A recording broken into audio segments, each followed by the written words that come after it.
Hello everyone, welcome to the Quiet Aspirant channel. So this question is of UPSC 2024 prelims.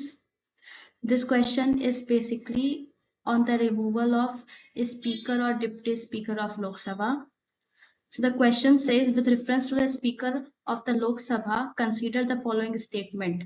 While any resolution for the removal of the speaker of Lok Sabha is under consideration, she shall not preside, she shall not have the right to speak, she shall not be entitled to vote on the resolution in the first instance.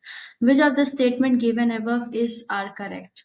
So we know that the removal of a speaker or deputy speaker is under Article 96 of the Constitution. Article 96 clause 1 says that while the speaker or deputy speaker is under removal procedure, she shall not preside over the meetings of the Lok Sabha. So option 1 is absolutely correct.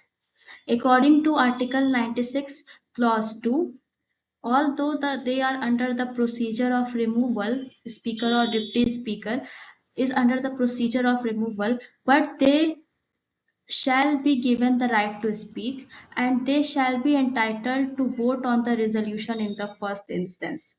Although they won't be allowed to vote in case of casting vote as mentioned in Article 100, but they will be allowed to vote on the resolution in the first instance.